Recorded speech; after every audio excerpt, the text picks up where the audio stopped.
The lights dimmed at London's O2 Arena on that Friday night, July 25th, but nobody could have predicted what was about to unfold.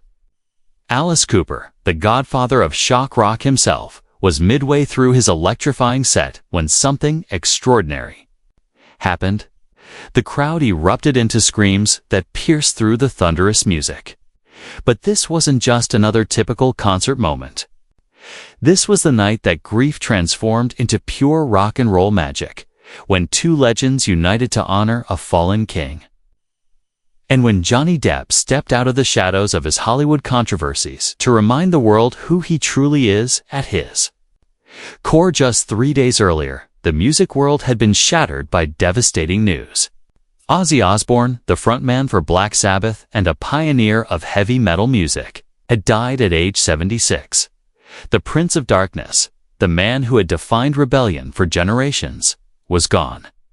His family announced his passing with words that broke millions of hearts. It is with more sadness than mere words can convey that we have to report that our beloved Ozzy Osbourne has passed away this morning. But on this night at the O2 Arena, death would not have the final word. Love would, music would, and in the most unexpected way possible. Johnny Depp would become the vessel through which that love flowed. Picture this scene: Alice Cooper, draped in his signature theatrical darkness, commanding the stage with the intensity that has made him a legend for over 5 decades. The audience, still reeling from Ozzy's death, hungry for connection, for healing, for something to make sense of their loss. And then, without warning, without fanfare, a familiar silhouette emerges from the wings. The crowd's collective gasp could be heard over the amplifiers. Johnny Depp, guitar in hand, stepped into the spotlight. This wasn't the Johnny Depp of red carpets and courtroom battles. This wasn't the actor who had dominated headlines for all the wrong reasons. This was the musician, the artist, the man who had always found his truest self when his fingers touched guitar strings. His hair cascaded around his shoulders. His eyes held that familiar intensity, but there was something different tonight. Something raw, something vulnerable, something deeply human. The song they chose wasn't arbitrary. Paranoid Black Sabbath's thunderous anthem rang out through the arena as Johnny Depp and Alice Cooper united in tribute. But this wasn't just a cover. This was a prayer, a battle cry, a love letter written in power chords and pounding drums. As Depp's fingers found their rhythm on the guitar, something magical happened in that arena. The grief that had hung heavy in the air for 3 days began to transform. Every note he played seemed to carry the weight of loss, but also the promise of continuity. Here was proof that rock and roll doesn't die with its heroes, it lives on in the hearts and hands of those who understand its power. The unlikely partnership between Cooper and Depp wasn't actually that unlikely at all. These two men, separated by decades but united by their love of music's darker edges, had found each other in the most natural way possible. Cooper, at 77, still commanding stages with the theatrical intensity that made him famous. Depp, at 62, carrying wounds from battles both public and private, finding healing in the only place he'd ever truly found it, in music. You see, Johnny Depp's relationship with music runs deeper than most people realize. Long before he became Captain Jack Sparrow, long before he became a household name, he was a musician. His band, The Kids, had dreams of making it big in the early 1980s, when acting took over his life. Music never left his soul. He's played with everyone from Aerosmith to Paul McCartney. But tonight, this performance felt different. Tonight, it felt like coming home. Alice Cooper, watching this Hollywood icon pour his heart into Ozzy's music, saw something the tabloids and court proceedings had obscured. He saw an artist. He saw a kindred spirit. He saw a man using music to process pain, to honor loss, to find redemption in the very act of creation. The crowd at the O2 Arena became witnesses to something unprecedented. Fans got more than they bargained for when Johnny Depp made his surprise appearance during the high voltage Ozzy Osbourne tribute. They were watching two masters of their crafts. Two men who understood performance not as pretense, but as truth-telling. Unite in the most genuine tribute possible. But let's talk about what this moment really meant. In a world where celebrity has become synonymous with artifice, where every public appearance is calculated and every word is scripted, here was something beautifully authentic. Depp didn't announce his appearance. There was no press release, no social media campaign, no attempt to capitalize on the moment. He simply showed up, guitar in hand, ready to honor a fallen legend. The emotional weight of the performance was palpable. You could see it in the way Depp closed his eyes as he played, letting the music flow through him like a healing river. You could see it in Alice Cooper's face, the genuine joy and surprise mixing with the grief they were all processing. You could see it in the audience, thousands of people united in a moment of pure musical communion. Paranoid has always been more than just a song. Written in 1970, it became an anthem for the lost, the misunderstood, the ones who felt like outsiders in their own lives. Tonight, in this arena, it became something even more powerful. It became a bridge between the living and the dead, between past and present, between grief and hope. As the final notes rang out, something had shifted in that arena. The audience wasn't just a crowd anymore. They were a congregation. Had witnessed something sacred, something that reminded them why they fell in love with rock and roll in the first place. It wasn't about the spectacle or the fame or the headlines.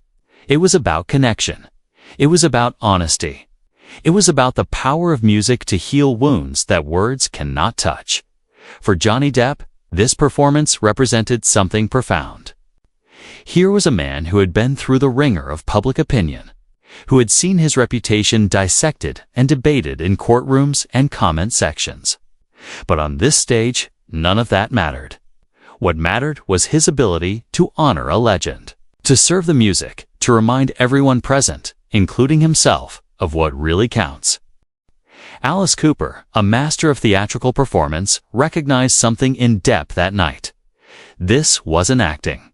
This was pure, unfiltered expression. This was what happens when an artist strips away all pretense and lets their truth shine through. Their craft. It was, in many ways, more honest than any interview or public statement could ever be. The ripple effects of this performance extended far beyond the walls of the O2 Arena. Videos of the tribute spread across social media, carrying the power of that moment to millions of people around the world. But more than that, it reminded people of something essential about both art and humanity. It reminded us that our truest selves often emerge not in our successes, but in how we honor others, how we show up in moments of collective grief, how we use our gifts to serve something greater than ourselves. Ozzy Osbourne, lying in rest, would have loved this tribute. Not because it was perfect, though it was, but because it was real. The Prince of Darkness had always celebrated authenticity, had always championed the outsiders and the misunderstood. To see two kindred spirits unite in his honor, too. See music once again prove its power to transform pain into beauty. Would have filled his heart with pride. As the night wound down and the arena began to empty, something lingered in the air. It wasn't just the smell of smoke machines or the echo of amplifiers. It was the feeling that they had all been part of something special, something that reminded them why live music matters, why human connection matters, why showing up for each other in moments of loss and celebration alike is what makes us truly alive. Johnny Depp walked off that stage a different man than the one who had walked on. Not because one performance could erase the complexities of his recent past, but because he had been reminded of who he is at his core. He is an artist, he is a musician, He is someone who understands that the highest calling of talent is service. Service to the music. Service to the memory of legends. Service to the healing power of authentic expression. Alice Cooper, too, was transformed by the experience. At 77, he had thought he had seen everything the rock world had to offer. But this night reminded him that magic is still possible. That surprises still await, that the power of music to bring people together transcends all the boundaries we think separate us. The tribute to Ozzy Osbourne. That night became something more than anyone had planned. It became a masterclass in how to honor the dead while celebrating the living. It became proof that rock and roll, at its best, is about more than entertainment. It's about connection, healing, and the courage to be vulnerable in front of strangers. In the days that followed, as the videos continued to circulate and the story continued to spread, people around the world found themselves moved by something they couldn't quite name. Maybe it was the unexpected nature of the collaboration. Maybe it was the raw emotion of the performance. Maybe it was the reminder that beneath all our public personas, we're all just human beings trying to make sense of loss and find meaning in connection, whatever it was. That night at the O2 Arena proved that sometimes the most profound moments happen when we least expect them. When two artists, united by grief and love, step onto a stage with nothing but their instruments and their hearts, magic becomes possible. Truth becomes audible. Healing becomes tangible. And in a world that often feels divided, artificial, and disconnected, that kind of magic is exactly what we need. It reminds us that beneath all our differences, all our struggles, all our separate stories, we're united by the things that matter most. Our capacity to love, to grieve, to create, and to show up for each other when it counts. Johnny Depp's guitar that night didn't just play Paranoid. It played a love song to a fallen legend, a healing song for a grieving world, and a reminder that sometimes the most beautiful moments emerge from the deepest sorrow. And in doing so, it proved that rock and roll, real rock and roll, will never die as long as there are hearts willing to pour themselves into six strings and the space between silence and sound. The final chord had faded, but the echo of that night would resonate forever. Because some performances transcend performance. Some tributes become transformations. And some unexpected moments of grace remind us exactly why music, at its purest, is the closest thing we have to magic on this earth.